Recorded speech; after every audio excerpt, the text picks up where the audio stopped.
We are live. What's going on, everybody? And welcome to another episode of the Knicks Recap podcast. I'm your host, Troy, and you could be anywhere in the world this afternoon, but you chose to be here with me and rock out with some Knicks news, and I really appreciate that. And we have a lot of Knicks news to cover. Shout out to Knicks Nation, and of course, shout out to the chat gang. I really appreciate you guys. We're going to cover a lot of different topics today. We're going to talk about newest Knick, Payne. Recently joining the Knicks, a lot of people have questions about his role, how many minutes he's going to play. We're going to talk about that. We're still going to be talking about the Knicks' hunt for another center. And according to recent reports, maybe, potentially, Miles McBride could be one of those particular players that could be included in a deal. We don't know the full details yet, but we do have some reports to go over. We're also going to talk about Ryan Archidiacono and potentially him making his return for the Knicks and so many other different topics today. But one main topic I want to discuss, one thing that I have to talk about right now must be Julius Randle. Randle, for me, is the most concerning topic to talk about right now. With Jalen Brunson, we saw Jalen, he signed his contract extension, signed it at a major discount. Shout out to him. He helped the Knicks. He helped the Knicks in terms of flexibility, giving us so much more to work with as we move forward here. We've never seen a superstar do that before, and I don't think we're ever going to see a superstar do that again. After that, we heard the reports about Mikal Bridges. Reports about him also indicate he's going to follow Jalen Brunson's lead, and he's going to be the one that also signs at a discounted rate and joins the New York Knicks again. So we have that. The next topic right now is definitely Julius Randle. Everybody's looking at him, and they're wondering what's going on with Julius Randle. What's going to happen with the Knicks? Are the Knicks going to extend Julius Randle? What are the future plans for Julius Randle with this Knicks team? Not only for next season, but beyond that. Today, we're going to take a look at all of those reports and so much more today. If you're not already subscribed to the channel, go ahead and hit that subscribe button now and make sure you have notifications turned on so you don't miss a second of the new content. And now, let's get started. The Knicks' plans for Julius Randle has been revealed. Julius Randle and his contract extension. We all have to remember, he is eligible to sign that extension come August. Now, everybody's been wondering, will Randle get the extension? What are the plans for Randle moving forward? Are the Knicks potentially looking to trade Randle in another bigger deal, either this offseason or next offseason? Well, thanks to Ian Begley, he gave us the following updates about Randle and what the Knicks are going to do for him, what the plans are that the Knicks have for him. Let's take a look at those reports today.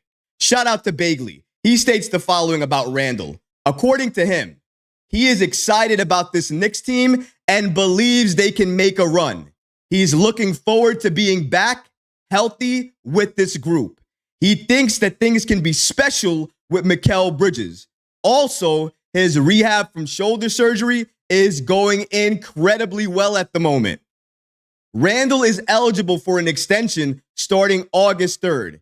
It can be for as long as 4 years and for as much as $181.5 million.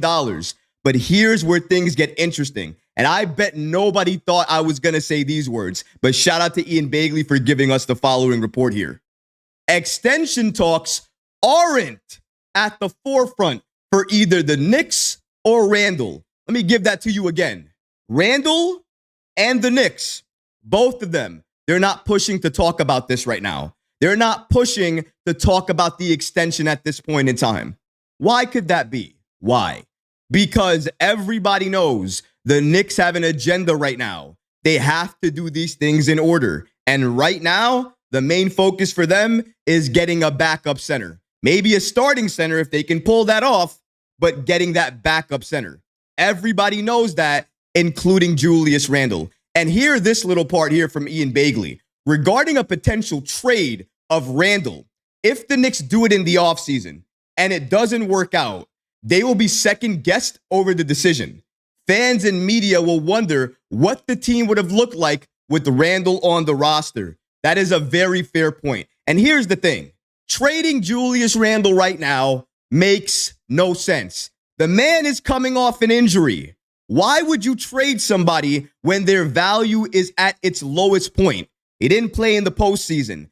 Randle needs to play in the postseason for that value to skyrocket. If you want that Randle trade to happen, then you should be hoping that Randle is healthy and he can play the full season next season. And he looks phenomenal doing so. Because if he does that and he looks great in the postseason, that trade value is going to skyrocket. It does not make sense for the Knicks to trade him at this point in time. And as Ian Begley just stated, if they make the trade and it doesn't work out, they fail and something goes wrong, they're going to be laughed at. They're going to be mocked. I'm sure they don't want that to happen after all of the moves they just made to give themselves the roster that they have right now with the championship aspirations that we have right now. Randall is a big part of that. And the fact that he doesn't care to talk about extension talks right now because he understands where the need needs to be, looking for the center position. What does that tell you? I'll let you know what that tells me. If Randall, whenever he's given that extension, whether it's this offseason, August 3rd, or next offseason, whenever it comes, he's taking less. He's going to take less. He's going to follow what Jalen did. He's going to do what Mikal is rumored to do, and he's going to do what he did before again. Did it before, and he's going to do it again. And he has even more incentive to do it again because look at the roster we have right now. Everything is telling him, do what it takes to keep this roster in place so that way you can compete for championships for multiple years. Jalen knew it. Mikal clearly knows it. Randall knows it as well, too. And that is something you need to praise. That's something that's never going to get enough attention. And that's why I'm talking about it, because nobody's going to speak about it enough. He's never going to get enough credit for making sure the Knicks look for a backup center rather than pay him right now. Because other players in that position would want their money. Randall, I'm good. I'm chilling. I'm doing great in rehab. Go ahead, New York. Find the backup center because I want to win. You don't believe me? Ian Begley continues this report and he goes further into it by stating the following. One other note on Randall.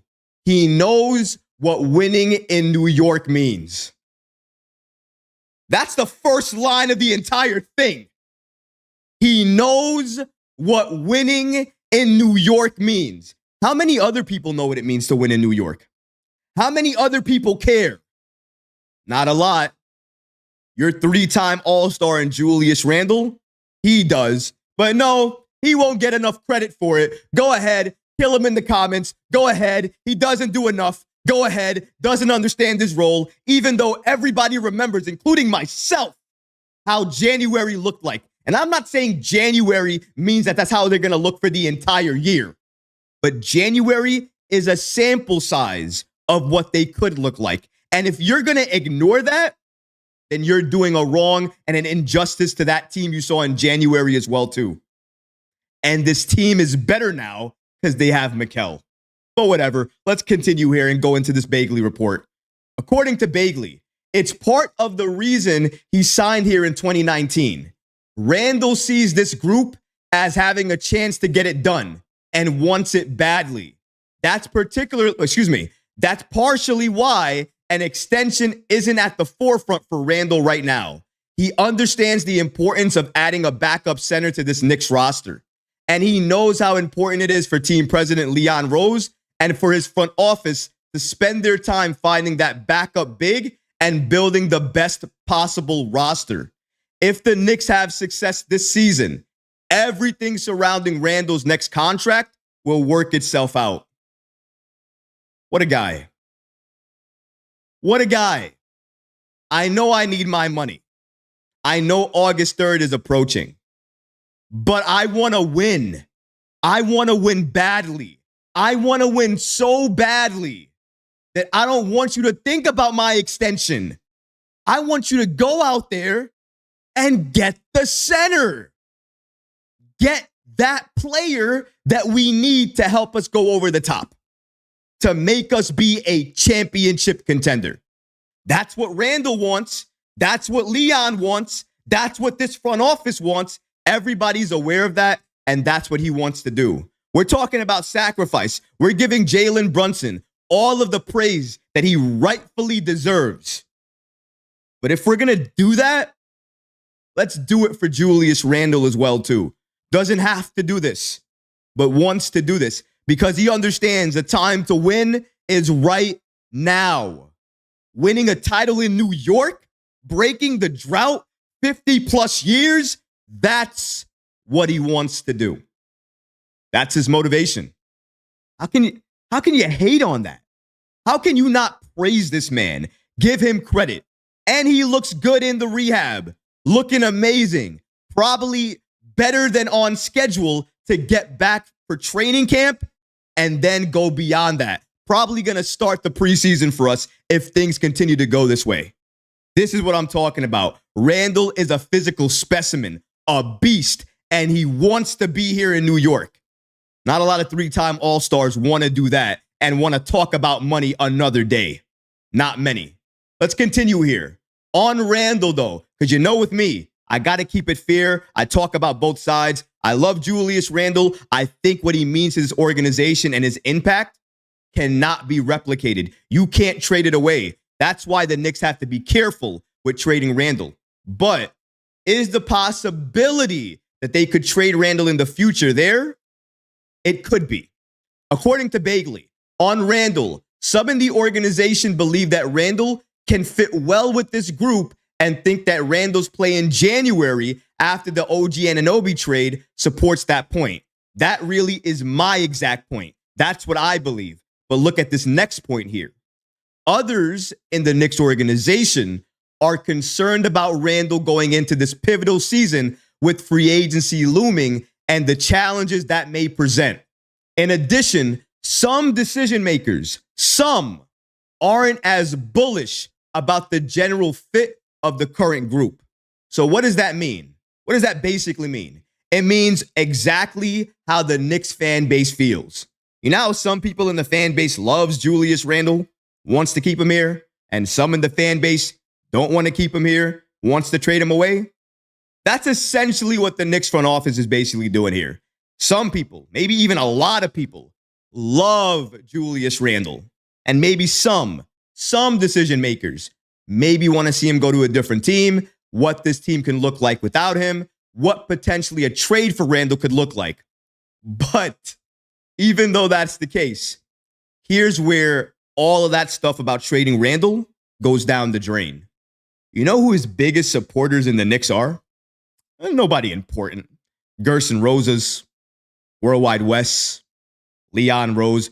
That, by the way, is the Knicks brain trust. That's the Knicks front office. Oh, yeah, and another person, forget his name. Oh, yeah, James Dolan. No biggie or anything. He just owns the Knicks. Loves Randle. Loves Randle's loyalty. And if you know anything about James Dolan, a la Steve Mills, he loves loyal people. He'll pay for loyalty. I'm not saying Randle's going to get the max. I think Randle will take less. But he's going to get a lot of money regardless of where he goes. CAA, Leon Rose, the Knicks, they're going to make sure of that. But regardless of what you think about him making money, the fact that he doesn't care about what he makes right now and he's only thinking about the Knicks and backup centers, that should tell you something. That should tell you a lot. That should tell you the character of Julius Randle. Criticize the man all you want to. I think a lot of people still have a lot of hate in your heart for the thumbs down. If you do, okay, I can understand that. Listen to me when I say this. And I criticized them at the time. Let it go. You'll feel better. I promise you'll feel better. Let it go. We're beyond that. Randall's no longer that player. The roster is no longer that same roster. We're in win now mode. We're this close from a championship. Who cares about 2 thumbs down 2-3 years ago? Let's talk about his skill set. Let's talk about how he could look with this Knicks team. It would be a robbery to not see what this Knicks team could do with Julius Randle. fully healthy for an entire season. And I'll stand on that. You can't trade it away before seeing one full season at the very least of what it looks like. Shout out to Ian Begley. I'm glad the Knicks understand that. Randall understands that. And the hope right now is to fill in the backup center role. And then you look at everything else you need to do. That's impressive. You know, before I go to the next topic, and the next topic is going to be the centers that the Knicks are looking at and who the Knicks could potentially include in a trade for one of those centers. Because let's face it, the free agency market, well, there's no centers available. You'd have to use a forward and make up a center. And then if you did that, who knows if it works. But before we get to that, chat gang, you're alive, you're well. You know I got to go to you guys. And by the way, memberships are active. We have a few members already. I really appreciate you guys who signed up. If you haven't signed up already, very, very simple. Just go to the channel page. You'll see the membership subscriptions there. Make sure you do it. We have different levels. They give you different things. They unlock different things. You can interact with me in different ways on them as well, too. Make sure you do that. And if you haven't hit the subscribe button already, smash it to pieces. The road to 20K. We're on the way. And I think each and every one of you is a big part of that. I really appreciate you guys' support. Let's go to the chat, gang. You guys are alive and well. Let's see. Coach says, salute, salute, salute. Salute, my guy. What's going on, Coach?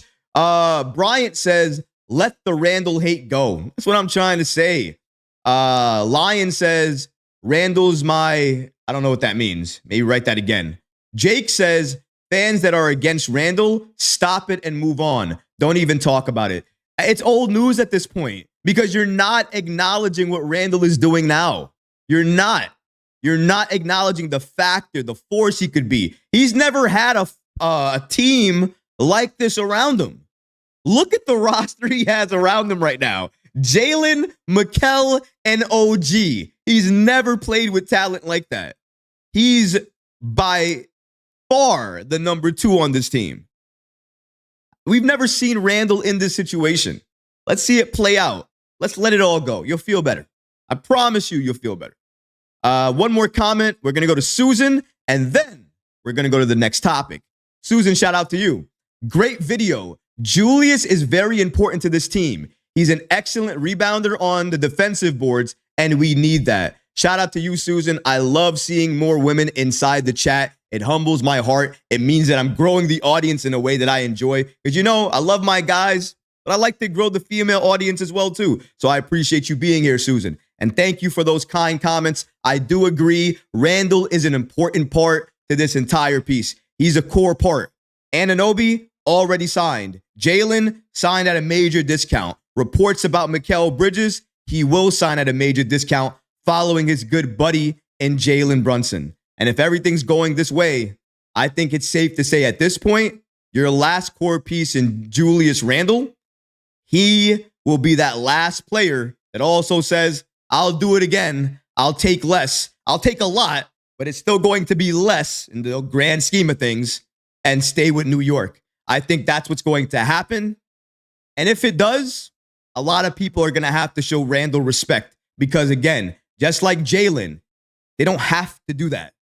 They're choosing to do that. And they're choosing to do it to make the Knicks better as we go forward.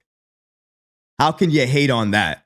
But let's go on to what Randall was trying to help the Knicks do. He's not trying to sign that extension right now. Why? Well, in large part, because he wants the Knicks to go out there to get a backup center.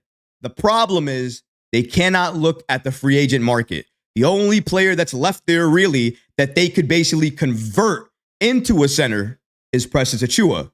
And oddly enough, he hasn't signed with anybody. He's cooking right now. I did see him cooking because he's doing some stuff for a charity right now. Shout out to him. But he's not signed with anybody.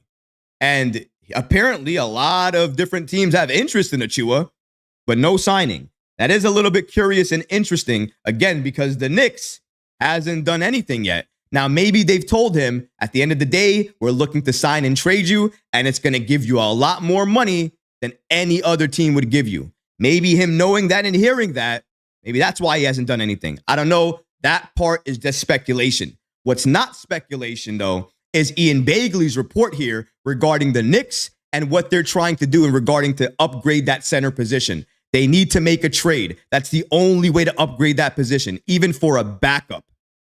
But it's getting more and more clear that in order to make that trade happen, you're going to have to pay to play. And even though they didn't include Miles McBride into that trade for Mikal Bridges, it doesn't mean that they can avoid it now. Shout out to Begley. According to Ian Begley of SNY, the Knicks continue to look for a veteran center to add to this roster. According to him, if you're the Knicks, you need a veteran center that can come in and start 30 games or so, or has the ability to do that as your backup big. Right now, that player is not on the free agent market. It would have to be via trade here for New York. Knicks do not want to include Miles McBride in the Mikal Bridges trade, but they're at a point now where they need to fill this spot. And if it's going to be via trade, you have to give to get.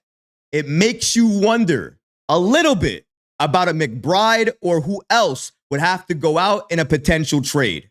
And this last part kills me a little bit here, but it's probably the most truth that you're going to hear about McBride right now.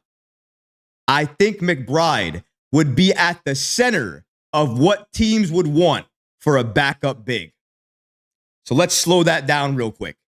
The Knicks do not want to trade Miles McBride. They don't want to give up Deuce. They want to keep Deuce. All the reports indicate they like Deuce off ball.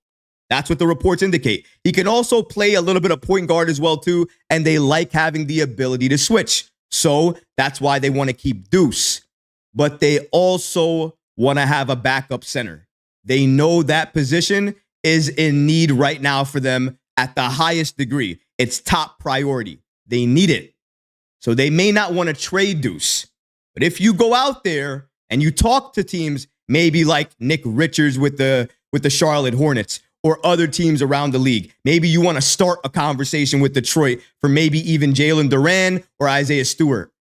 Maybe part of one of those trades is going to have to include a Precious Achiuwa sign-in trade, some of those protected picks, but also Deuce McBride. And according to Begley, even for a backup, making that clear, not for a starting center, even for a backup, Miles McBride would likely be the center of that trade. It is what it is. I don't like that news just as much as you guys don't like that news, but that's reality where it is right now. The Knicks didn't want to include him. They don't want to trade him. If they can help it, they won't include him in any deal. But if it comes down to getting the center that they really want or keeping Deuce, it seems that the writing's on the wall and they're likely going to have to trade Deuce and get that center that they want. Now that question comes next. Okay, Troy, they're going to trade Deuce. I don't like it, but I've accepted it. Who are they looking at? Well, Ian Begley has been on a tear lately, reporting everything that we want to know. And according to Begley, he states that even though the Knicks are looking for a veteran center to back up Mitchell Robinson as they enter this pivotal season, that's very, very certain terms right there. Backup. Backing up Mitchell Robinson, not starting. Maybe that means they've given up on looking for that starting center. Maybe it's a smokescreen. It could be a number of things. But as of right now, the reporting is clear. The Knicks are looking for a backup to Mitchell Robinson. And according to Ian Begley, this backup could be a number of different players, but Clint Capella was one of the players that the Knicks recently talked to and checked in about. It could have been a number of reasons they checked in on him. Remember, there are reports that Atlanta wants to buy out Clint Capella. So maybe that's why they called him. Hey, Atlanta, you're going to buy him out? No? Okay, bye. Maybe that's what the check-in was. We don't know the full scope of what the interest is. And even Ian Begley couldn't identify what the actual trade interest for the Knicks is right now. But the fact that they had those talks, and you guys saw it, right? You put it up there again. Vucevic, Capella, Brook Lopez. You can make the argument that if they came to the Knicks, they might be backup centers or they are backup centers that could start if Mitchell Robinson goes down. Maybe for the teams they're on right now, they're starting centers. Brook Lopez right now is a starting center for the Bucks. Maybe not for the Knicks. Capella is that for the Hawks right now. Maybe not for the Knicks. Vooch is that for the Bulls right now. Maybe not for the Knicks. And again, it might sound crazy because all of those guys make more money than Mitchell Robinson does, who's on a descending contract right now. But it's about fit at the end of the day, not about optics. Maybe optically it looks like those players should start. But under head coach Tom Thibodeau, maybe the argument for Mitchell Robinson starting and having those guys come off your bench actually makes sense because Mitchell Robinson could thrive under Tom Thibodeau more than any of those guys could. He has the experience and has the chemistry to understand Jalen, Julius, and all these other guys. Again, I'm not saying I like it. I'm just trying to explain potentially why that could be the case and why the Knicks could want one of these guys to back up Mitchell Robinson. Now, I haven't heard any reports about the Knicks' interest in Brook Lopez or any interest in Vucevic. But as of yesterday, the Knicks spoke about Clint Capella. They are interested in him, and they potentially have some trade interest in him. The money there is crazy. In order for that trade to happen, they would need to sign and trade Precious Achiuwa. Miles McBride is gone, and you would have to likely include those draft picks as well, too, that are protected for us. So all of the protected picks, those are gone as well. But you get the center that maybe helps you stay a championship team. That's why the Knicks have to be careful here. Whoever they trade for, whoever they give up significant assets for. And these assets right now are significant because Deuce helps a lot off the bench. He plays a significant role off the bench. If you don't want to believe that, that's your own belief. I know what I saw during the playoffs. I saw the impact. I remember him being one of the only players we could count on off the bench, hitting three after three after three. People were starting to say Trey in the stands because of him hitting those threes at a consistent rate. So I remember what Deuce gives us. That's why I don't want to let go of Deuce. But if they do it for a center that can help us make us better, put us more in that championship contention window, I'm not going to hate on the move, but I'm starting to make more peace with it. And I think everyone needs to start making more peace with it as well, too. We may not like it. The Knicks may not like it. But if Deuce is the main player that needs to go, that gets the Knicks, that centerpiece, that gets the Knicks, that centerpiece, that center player that they need, bye, Deuce. Another center's coming to this team. And that's just really what it is. Now, I don't like Capella. Out of all of those names I saw, Lopez makes the most sense for me because of the championship experience. He can block shots. He can shoot threes. And we're talking about him coming off the bench. And if he needs to start, he can start as well, too. I understand. The money's crazy. The age is crazy. But the fit for me makes sense. Capella, I don't like that guy. On a 1 year as well, too. Likely leaving after this season. I don't like the investment the Knicks would have to give into him. And Vucevic, yeah, great offensive player. Like a paper on defense. Does nothing on defense. Tom Thibodeau would pull him in 2.5 minutes. 2 minutes. A minute and a half. 45 seconds. You can't stand there on defense and do nothing. Get blown by. Not even be a body. Would he be a better defender under Tom Thibodeau? Sure. Would he be the best defender under Thibs? Probably not. Would he be a player you can keep out there for significant minutes? Probably not. That's why you have to look at certain other targets. I don't know what potential player the Knicks are going to go after, but if these recent reports are to be believed, the player they're going to go after is a veteran center that they can trade for right now and fill in the spot on the roster. And the only veteran that apparently they've spoken to, at least at this point, is Clint Capella.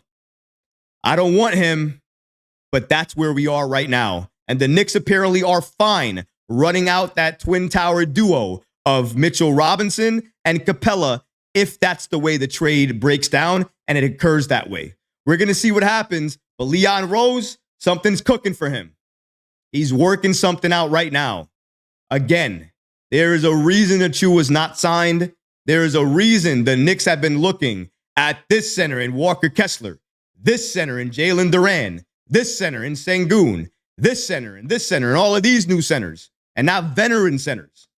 It's because obviously they're not able to get a deal done. And when you're not able to get a deal done for any of the players you want, you have to shift your focus and lower your expectations. And I think that's what the Knicks are doing right now. Who that lowered expectation player is going to wind up being, your guess is as good as mine, but I can only hope and pray it's a player that helps this Knicks team really legitimately lock in to be an NBA Finals team. That's what I want. I'm sure that's exactly what a lot of you guys want as well, too. Hopefully we can get that. Before we move on to the next topic here, guys, I want to get to your comments and see what you guys are saying in the chat because, like always, you guys are going off, and I love to see it. So let's go to you guys really quickly. All right, we're going to wait for the comments to kind of load in here. Give me a second. While that happens, I'm going to take a little drink of water here, so I appreciate you guys. Cheers to you guys. I know it's a black cup today. I can't tell you what the black cup holds today, guys, unfortunately. Excuse me. Okay, to the comments. Big L says, we need a Marc Gasol type of center. We do. And Walker Kessler kind of fits that role just a little bit. Doesn't shoot threes yet. Probably will, though. Probably will in his lifetime. But the Walker Kessler thing is a little bit of a dream for me. I didn't mention this update from Begley, but I'll mention it now. Begley did mention that at this point in time, it's looking less likely that the Knicks are going to be able to pull off a trade for one of those younger centers, like a Kessler, like a Durant, because their trade value right now is significantly high. You're going to have to give up really good assets to get them. The problem is the Knicks don't have really good assets. So the ability to get these guys is unfortunately lowered. I don't like that. It's not what I want, but that's the reality. Let's keep it going, though. Knicks 100 GM, who's been in the chat, been a long-time supporter. I appreciate you, man. He states, new rules kick in. We can't fix any mistakes like you could in the past. We stuck. We had 11 picks to last us 10 years. This is serious. You're right. It is serious. But we made those moves to give us a championship window of 4 to 5 years. I've been a Knicks fan for basically my entire life. Going on 25 plus years now. I don't remember a championship window for the Knicks. Championship year? Sure. Championship run for like this season? Sure. Window? Nope. Never. In my life. In my entire life of watching, covering, loving, suffering for this team, I have never seen it. Till now. Jalen, Mikal, OG, Julius, Mitchell Robinson, championship team. 4 to 5 year window. And we have unselfish players. Jalen, your superstar, best player on your team. Look at what he just did. Unselfish. Mikal, one of his best friends. What's he going to do? Be unselfish. Julius Randle, what is he going to do? What he did before. Again. Be unselfish. Again. Take less. Again. Nobody's going to mention it, so I will. Again. Randall taking less. If he does that, no other superstar, 3-time All-Star, would have done that either. If we're talking about first. But nobody wants to acknowledge that. We put our love sometimes in the players that we really like and ignore everybody else. We're talking about keeping it fair. Keep it fair about who you praise as well, too. I think Randall deserves a lot of praise because of what he gives this team over the course of the years he's been part of this team. Stop looking at 1 or 2 years that this man played for the team. Look at the longevity of time he's played for us and what he's done, what he's accomplished. That's what you have to look at. Who looks at one season of somebody's years and says, yeah, that season was bad, they're trash? I can probably look at, Tony Douglas's years or not Tony Dungus, my God, Tony Parker. I'm thinking about the Spurs right now. Tony Parker or Tim Duncan. I'm pretty sure I can look at any one of those guys' years and identify a bad year and say they're trash. But are they trash if I look at their career in totality? No. Tim Duncan is probably one of the best power forwards to ever play the game. That's what you have to look at. Totality. And Randall, each and every year, stays consistent or gets better. And nobody acknowledges it. They just talk about what he can't do, not what he can do. All right. Whatever. That's what you want to do. Couple more comments here. Jake says, we got major flexibility, more rotation options. Even though we trade Deuce and Precious, we can still fill in the slots regardless. That's what makes this a good situation. Tommy Gunn says, sign and trade Precious for Deuce and a big. Anthony says, how are you getting Lopez or Capella? They make 20 to 22 million. You giving up Deuce, Sims, and Achua via sign and trade for 9 or 10 million for either one of them? You okay with Payne being the backup point guard? Anthony, I am very happy you said that because your comment is somebody that first of all, I'm going to end with your comment right now because I love that comment because it goes in perfectly to our next topic here. So I appreciate you. So again, for anybody who didn't hear it, Anthony was basically saying, how are the Knicks going to even afford a Lopez or a Capella? You know how much those guys make? 20 to 22 million. So in order for the Knicks to do that, you're going to have to, one, keep the trade package enticing enough for the Bucks to want to take it, and it has to make sense on paper. So he's right. The Knicks would have to trade Deuce, sign and trade Precious Achiuwa to a pretty significant contract. It wouldn't be a huge contract, but it would be more than he would get from right now from any contending team that's interested in him. So that would have to happen. It would likely have to be Jericho Sims. Maybe. They might not have to include him, but maybe Jericho Sims as well, too. Those first-round picks that we have are protected. Those are gone, and that's how you get one of those players, either a Lopez or a Achua. And then if you get him, to your point, you lose Deuce. You lose that player that was that player you could look to off the bench that could come in, score, and give you some offense. So to your point, are the Knicks comfortable with Cam Payne? And for anybody who's living under a rock who didn't hear about it, we have a new Knick, and his name is Cameron Payne. He was a free agent. He has a great relationship with Mikal Bridges, and one part of that reason that I believe the Knicks signed him was because of the relationship he had with Mikal Bridges. Either way, though, the Knicks signed him in free agency to the vet minimum, and now he's on the Knicks. One of the main questions that came out, though, once that signing happened, though, is what was the future going to hold for Miles McBride, and what was really going to be Cam Payne's role? We have so many guards on the roster right now. We're filled at the guard spot. We need a center, not another guard. So really, even myself, I was asking, what was going to be Cam Payne's role? What was he going to do on this team? And how many minutes was he reasonably going to see on this team? How many minutes was he actually going to play for this Knicks team headed into next season? Well, actually, that's what we're going to talk about today. That's actually we're going to break down today. So Cam Payne's role on the Knicks has been revealed. And I'm so happy to talk about that with you guys today. And shout out to the chat gang for helping me to get to this topic right now.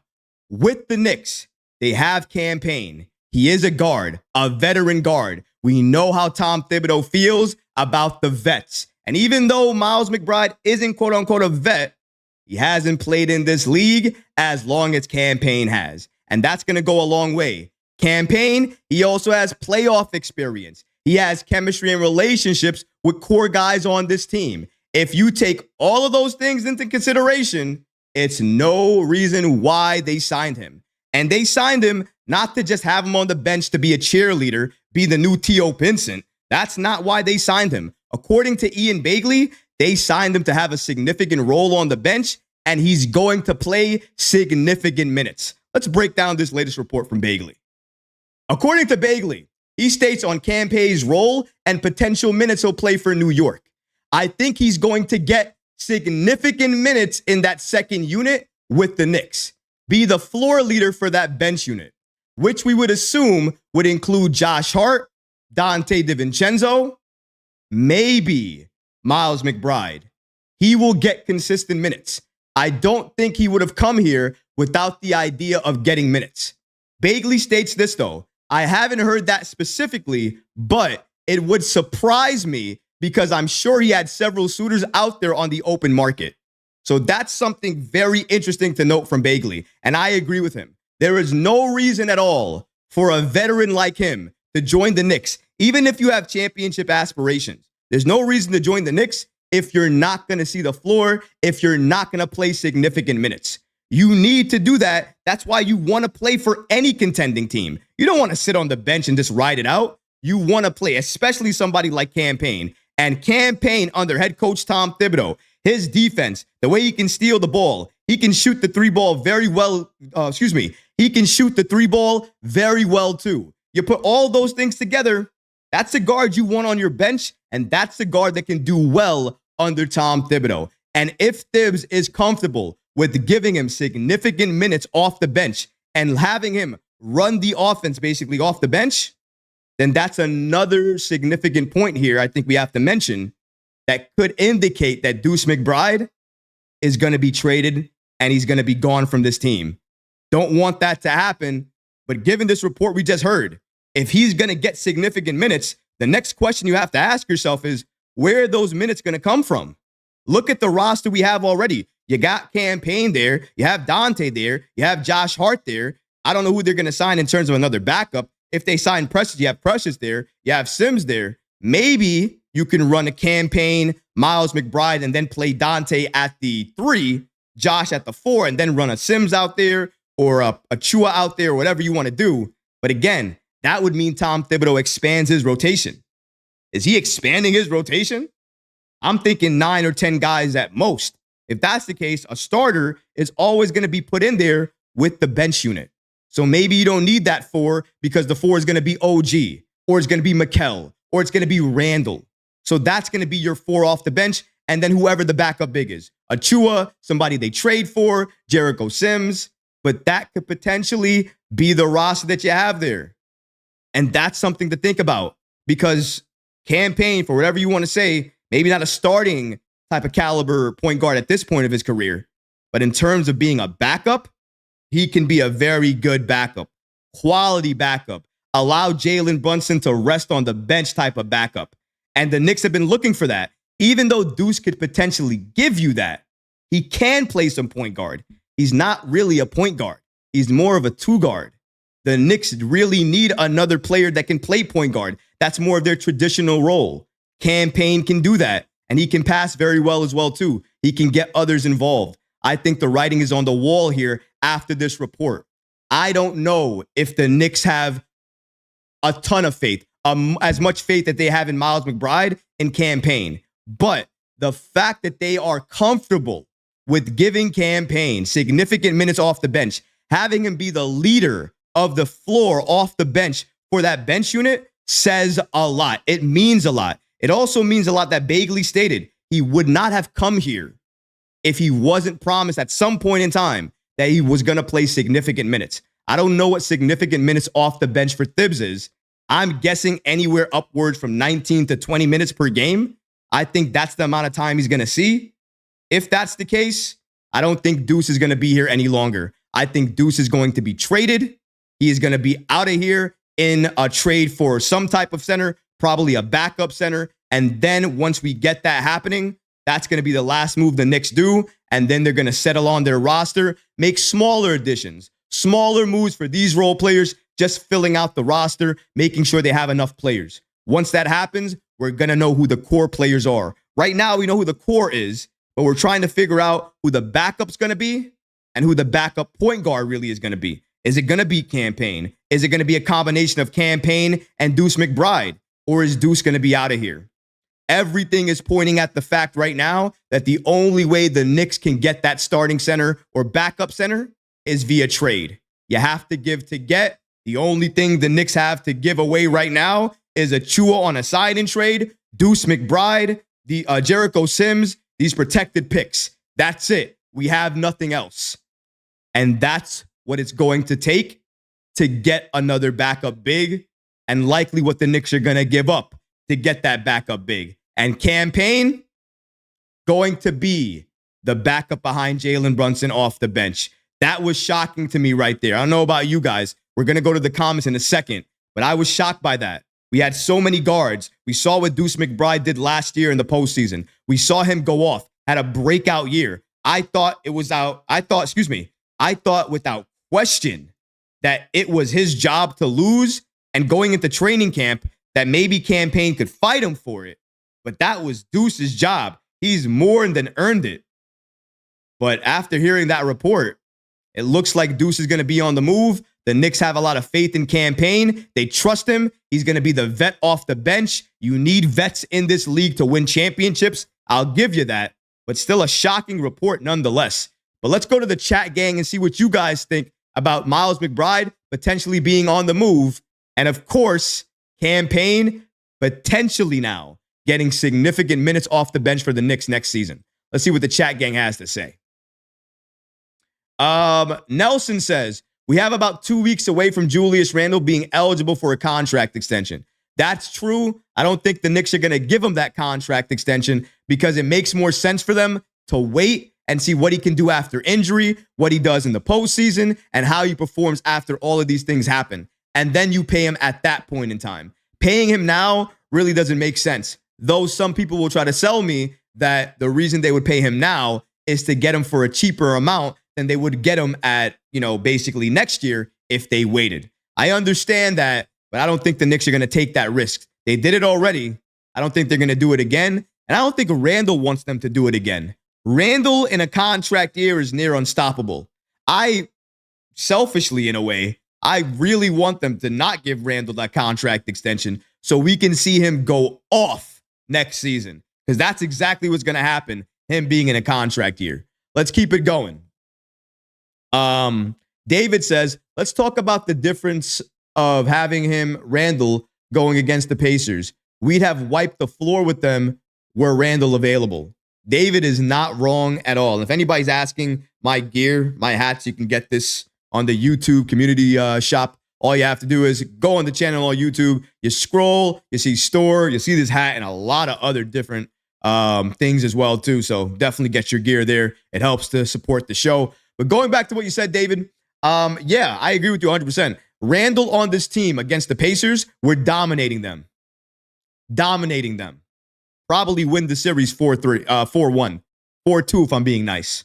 That's how impactful I believe Randall is. You can hate on the man all you want to, but that means you were not watching him during January and the way he was playing with Jalen Brunson. Their two-man game was absolutely insane. Insane. If you don't remember that, I don't even know what I don't know what to tell you. You don't remember how insane that looks. I mean, my goodness. Let's keep it going here, though. I love the comments.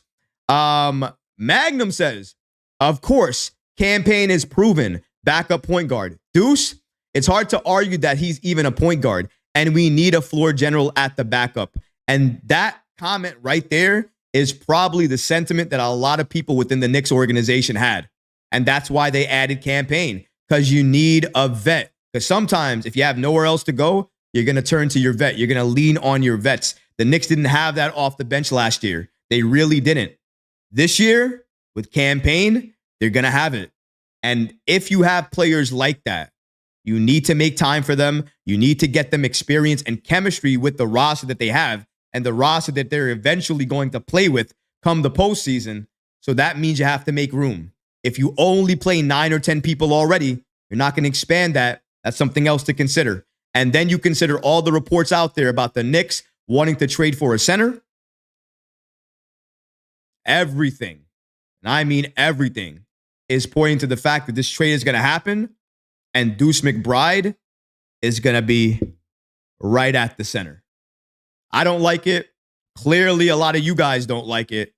But this is absolutely where we are. This is where the Knicks are right now. These are where the discussions are standing still at right now. And a lot of people, I've seen it in the comments, Troy, this is clickbait. Troy, another center every day. Troy, another thing thrown to the wall? You stick something else to the wall? No. These are the reports. What do you want me to do? So you don't want me to report on it then? You want me to let you guys believe whatever the craziness out there is going to make you believe. Yeah, they're doing all this to get Giannis. They're doing all this to get Embiid. That's what you want? I don't do it for that reason. I do it so that way everybody understands what the Knicks are doing. So you guys have an understanding of what their moves are going to be. You understand why it's important to understand why the Knicks are interested in Clint Capella? Because if they are, they likely have to give up significant assets to get him on this team.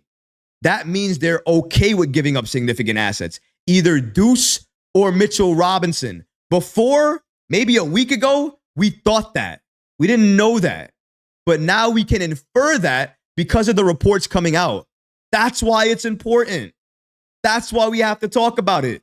And we also have to clarify some of these reports. Some of the reports are talking about interest. But like I said in the Capella video, just because they have interest, it doesn't mean they want to trade for him. They might have called on him just to see if he was available or potentially could be available on the buyout market. Because if that was the case, they could tell Achua, don't wait for us anymore. We have information that somebody else we want is going to be bought out. We're no longer interested. I'm just saying we have to talk about these things. Shout out to you guys. JM3 says, salute Troy. Appreciate you. Double A say, good off you. No fantasy island here. Appreciate you guys. And thank you. I appreciate some of you guys in the community, some of you guys in the comments riding with me, rocking with me, understanding why the content comes out, why the content exists, why I am clarifying a lot of the things, and why I try to give you some of the information that you're likely not going to find. I guarantee you, the campaign information that I just gave you right now, some people who watched the Ian Begley information on that know about it. But some people who avoided it, ignored it, or didn't care enough to watch the video didn't hear any of it. And that's why I'm so happy to give you the information, because I know sometimes you guys will listen to something I say here. The audience here will listen to it. The community here will listen to it. And then you guys will clarify other people to chain reaction. I love doing that. Appreciate you guys and appreciate the audience that we have right now on a Friday before 1 o'clock. And all of you are here with me in the chat gang. If that doesn't show love, support, and loyalty, I don't know what else is. Thank you. Thank you guys. You know what? A couple more minutes of comments before we go to our next topic. I do want to go to another topic here about Ryan Archidiacono. I'm sure you guys want me to talk about Ryan. Know that's going to be the main topic you guys want me to talk about today. We are going to go to him next, but I love the comments right now, and I want to go to a few more of them. Let's go to Feliciano. He says, like you said about Sims and the center position, if we had a threat from 1 through 5, no more 4-on-5 ball late in games. We lost so many games on missed free throws and lack of center play. That's the point, guys. Like I said, the Knicks are not going to do anything that they feel confident in. If they had confidence in Jericho, had confidence in Achua, they would not be looking at any centers. It wouldn't be a point to do that. If you were happy with what you had, you don't go looking for anything else. You go looking when you're unhappy or you're not as happy as you could be. That's why anybody goes looking. If you're happy where you are and happy with what you have, you don't go out looking. But the Knicks have been creeping for a lot of weeks right now. People have been mad at me because I'm making reports about Mitchell Robinson in trade reports, or potentially could be traded, could not be on this roster, or if he is on this roster, could be potentially the backup if the Knicks go after another big. Not something that I want, just reports. Because everybody, all your favorite NBA insiders, probably your favorite people within the Knicks organization, have acknowledged Mitchell Robinson is injury prone. He has an injury history. You can't bank on that for your future. Same thing with Sims. You can't bank on that for your future. You have to make the necessary moves to get the player that you need. Before the report I just read about Payne getting significant minutes, I didn't think Deuce was on the block. I more think it now because now Cam basically fills in for Deuce, and you have the asset, another asset now, to go out and get that center that you need. Makes sense. I don't want it to make sense, but it does. Let's keep it going. What you guys got? Simply the Intellect says, thought on leadership. Gang, gang. Appreciate you. Double A says, my bad. Thank you. Duran, more likely with what we got to give. Yes and no. Think about it like this. Would they want to? Oh, we got a super chat. Give me a second here. Michael Gillum states via super chat, and I appreciate